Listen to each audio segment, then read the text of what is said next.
Olee nagaan waaqayyoo siniif haa baay'atu barattootaa fi hordoftoota meetii chaanaal akkam jirtu nagaa keessanii nagaa kooti galata waaqayyoo isinis lafa jirtanitti baga nagaa keessan taatanii warra reefuu gara meetii chaanaalitti haala dhuftan weelkaam noora baga nagaan dhuftanii warra immoo dura turtan baga nagaadhaan turtan isiniin jechaati akkasuma gaa meetii chaanaal jaalattanii hordofaatii akkasuma viidiyoon gaddeessu laayik sheer gochaatii yaadalinaaf kennaati kan jirtan hundumti keessan eebbifamaa galatoomaa isiniin jechuun barbaada.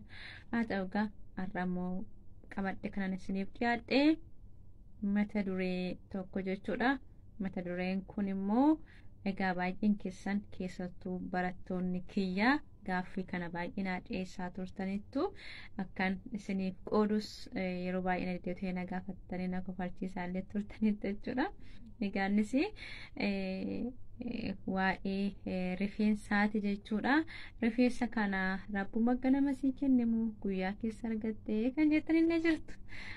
Egaa rifeensa kana akkamitti guddifattee kan jedhudha jechuudha. Kanaaf egaa gaaffii keessaniif deebisanii qabadhee dhufe jechuudha. Egaa barattoonni kiyyasumaan baay'ee galatooma isin jajjaboota isin anaaf gootadha. Baay'ee isin galateeffadhas baay'een isiniin boonas jabaadha isiniin jedha. Akkasuma hundumti keessaniyyuu hordoftoonni meetii chaanaal baay'ee isiniin jaaladha isiniin kabaja galatoomaa isiniin jechuun barbaada hundumti keessaniyyuu. Egaa waa'ee rifeensa kanaa akkamittiin guddifattee kan jedhuu fi rifeensa kiyyaa guddachuudhaaf sababa ta'eeraa kanan jedhu waan lama jechuudha. Garuu akka guddatuuf wanti ani fayyadame tokko yoo hin jiru maaliif jennaani sababuma guddinaa qabaa afumaa guddataadhuma san arge jechuudha. Garuu isuma guddatee fi guddataa jiru kana akka hin banne taasisuudha jechuudha. Innis rifeensi keenya dheeraas haa ta'u gabaabaas akka gaarii ta'us akka bada ta'us kan godhu numadha jechuudha. Kanaaf rifeensa kiyya kana akka inni dheerataa deemuu fi akka inni hin bannee fi sababoonni lama na gargaaraniiru. Sinisitti gargaaramaa yoo akkas ta'e rifeensi keessan isiniif dheerataa guddataa adeemaa jedhee kana yaade qabxii lama isinitti himuu barbaada jechuudha. Innis tokkoffaa irratti dhaachuudha jechuudha. Dhaachuudhaaf rifeensi kiyya baay'ee ni jaalata jechuudha. Akka dhiiratuufis gargaara jedhee yaada. Maaliif jennaan hiriyoonni kiyya baay'ee isaanii jiru kan biyyatti rifeensi isaanii gaarii ta'ee asitti immoo kan jalaa gabaabbatee caccabaa kan deeme maaliif jedhee gaafan gaafadhu miiccinee uumaa duubatti qabanna malee hin dhaannu jedhanan immoo nan dhaadha. Kanaaf dhaachuun gaariidha jedhee kan rifeensa isaanillee dhaachuullee baranii erga dhaatanii rifeensa isaanillee fooyya'aa gaarii ta'aa deemillee baay'ee isaanii jiru jechuudha warra walitti siqnu jechuudha. Kanaaf egaa rifeensa dhaachuun baay'ee gaariidha, baay'ee faayidaa qabaa jechuudha. Ani gizee miiccadhee nan dhaadha bakka 3 yookaan bakka 4tti dhaadha. Guyyoota 4 3 5 booda immoo deebisee hiikeen ammas bakka 5tti yookaan bakka 7tti eegaa. Kunumti illee dhaamaa isaanii jechuudha. Bakka 4tti kan dhaameen hiikee ergan miiccadhee guyyaa 4 jechuudha. Gaafuma miiccisanan deebisee dha'e jechuudha. Amma immoo nan hiike jechuudha. Kan hiikamaa saayyuu gaa'in bareeda ittiin deemuufiyyuu nama gargaara jechuudha. Kan ammanii hin miiccu jechuudha.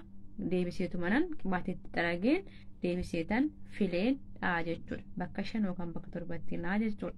Kanaaf qabxiinni tokkoffaan rifeensi kiyya gargaara kanan jedhu dhaachuudha. Qabxiinni lammaffaan immoo dafee miiccuu dhiisuudha jechuudha. Ani rifeensa kiyya yoon dafee miiccu torban 2tti kanaan alatti isaa olitti malee isaa gaditti miiccuu tarii bakka ho'aa keessa gara malee ho'i baay'atee yeroo jiru yoo gara malee ho'ate yeroo dafqu godhatu nama ooksisa waan ta'eef tarii yeroo sana yoon torban 2 asitti miicce malee torban 2 olitti malee isaa gaditti hin miiccu jechuudha. Kunis na gargaara jechuudha. Maaliif dafnee gaafa miiccinu rifeensi keenya goggogaa deema. Gaafa goggogaa deemu ciccitaa deema. Aan dheerachuu qabu gabaabbachaa deema jechuudha.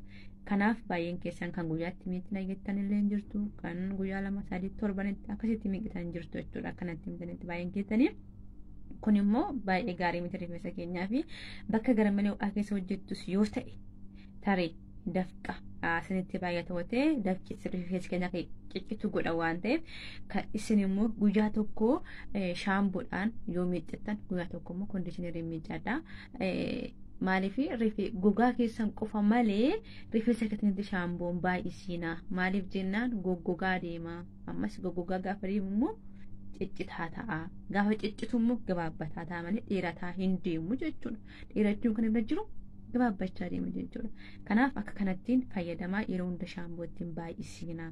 Shaamboon itti baay'achuun isaas gaarii miti jechuudha. Kanaaf egaa ala kanattiin fayyadama jechuudha. Qibaatii yeroo dheeraaf fayyadamaa ture saansilk kan jedhu kana jechuudha. Saansilk jedha kana fayyadamaan ture yeroo dheeraadhaaf jechuudha. Haa ta'u goraa mana jalaa dhumeera. Madaamii kiyyaan dhaabitennaan gabaarraa na dhabinaan jettee kan biraa naabitte jechuudha. As keessa kan jiru zayituuna jechuudha. Miiccuu kiyyaan dura kanaafi zayituuna jechuudha. Baay'ishee nan dibadhe jechuudha. Ergan dibadhe nan miicce jechuudha. Ergan miiccee ta'e immoo zayituuna tun ta'in qibaatuma isa kana jechuudha. Kaatuun dhumiin dura ergan miiccadhe kanan dibadha jechuudha. Dibadheen goggoffadha jechuudha. Kan inni ittiin goggoffadhu immoo kana jechuudha. Istishawaari kan isaan jedhanidha.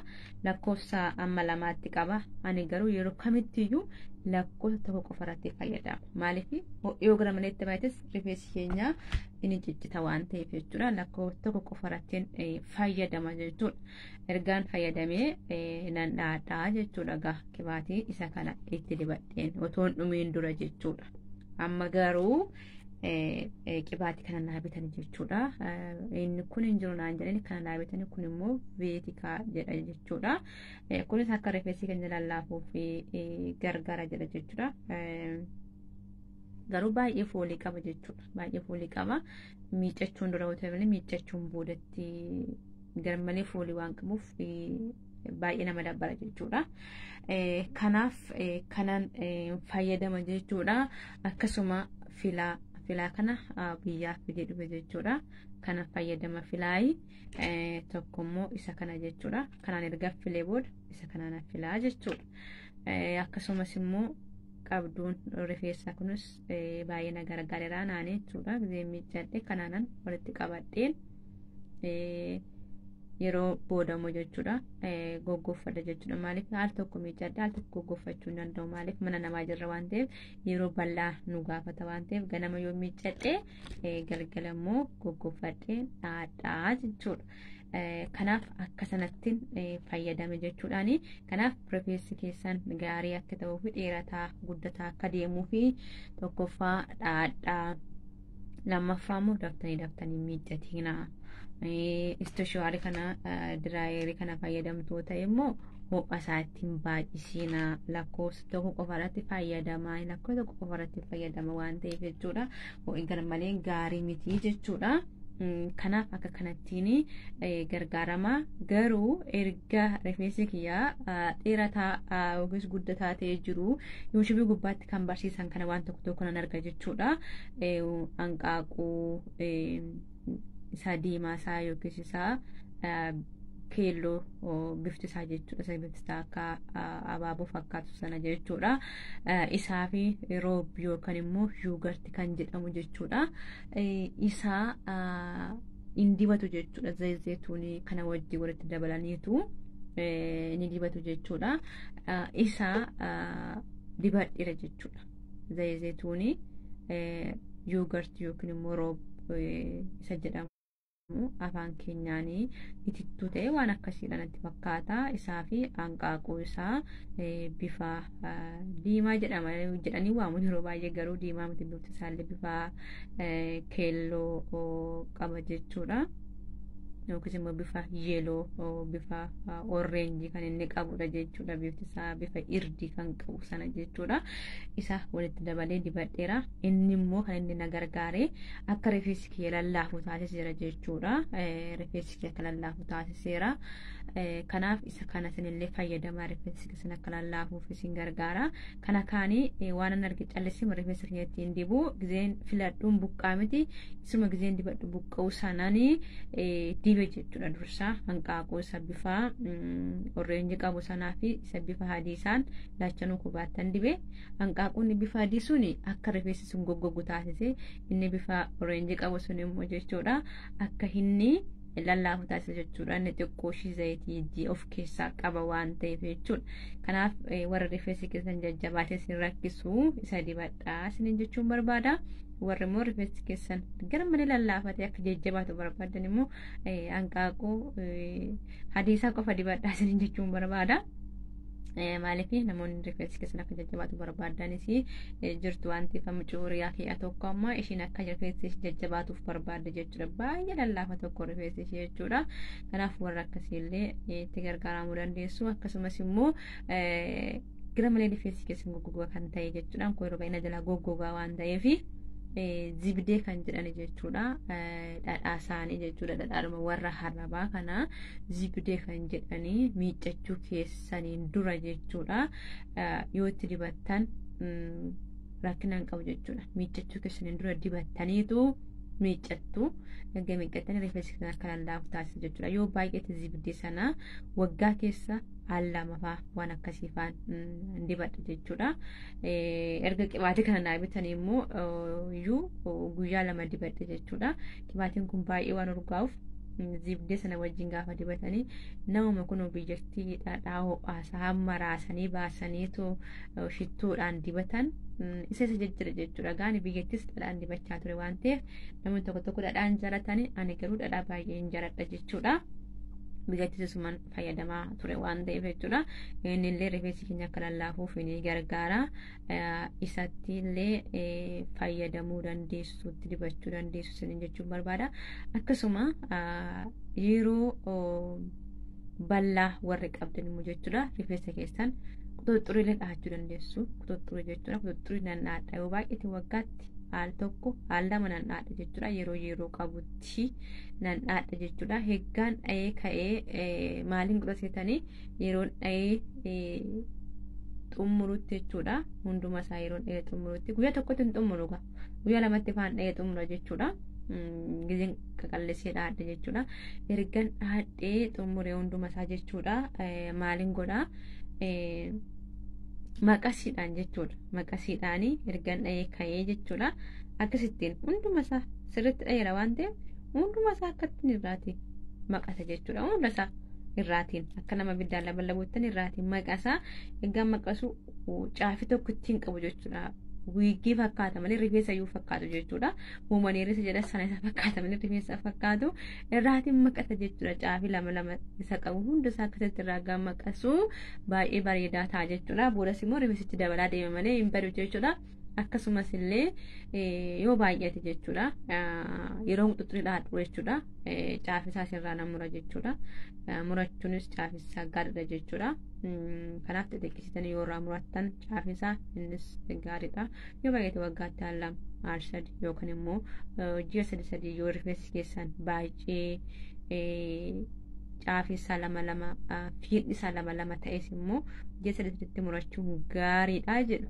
garuu waan ija sadiitti muranne jechuudha quxuxurii dhaadhe qofa akkasittiin irraati maqasa jechuudha yeroon immoo akkasitti maqasa kan jedhamu hunduma isaa ta'e keessa as baba'u caafii sama mul'atu fiixa sama mul'atu sana jechuu kiyya malee hunduma walitti qabee maqasa miti jechuudha garuu yeroon tokko fadhis immoo fiixa ishii kana maqasiidhaan irraati nan mura jechuudha kanaaf rifeensa murachuun omaan balleessu jechuudha akka gootti omaan balleessine yeroo tokko jechuudha biyya galeen ture yeroo sanattiin mana rifeensaa nageessanii maatiin kiyya jechuudha dhaqeeni qirqimaanii uma jechuudha otuu waan tokko waliin darbiini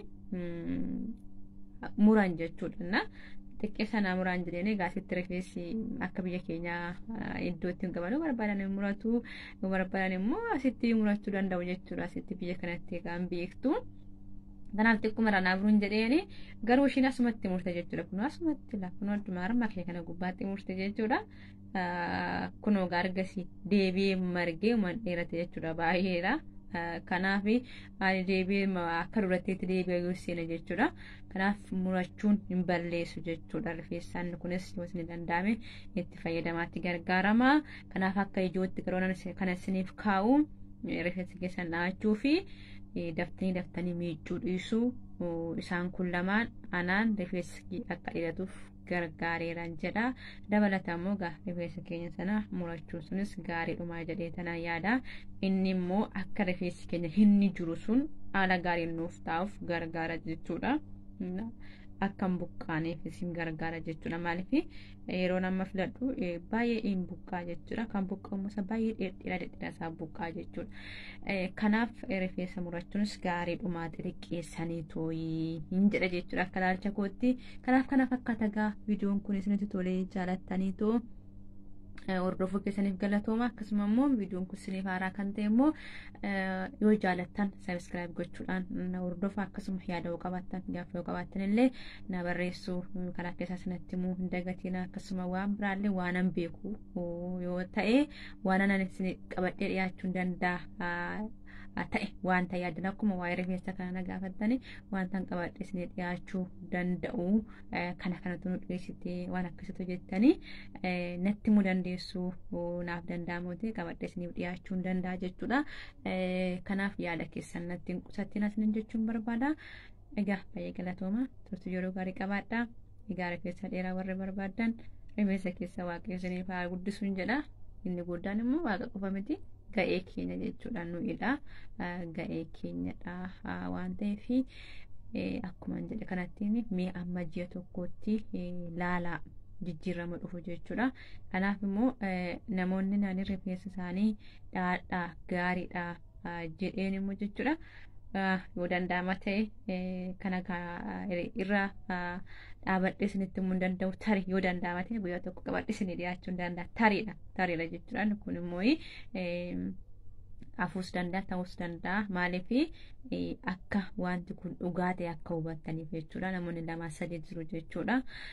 Kanammoo yoo danda'ama ta'e isinii qabadhee dhiyaadha. Danda'amnoo ta'e immoo isiniyyuu dubbina amma isinitti hime kana fudhattanii jijjiirama argattanii natti himtanis numayyuu qabadhee dhufuu hin danda'an beekamu waan ta'eef kana fakkaatame nagaa keessan ta'a. Nagaatti turtii yeroo gaarii qabaadha. Nagaa.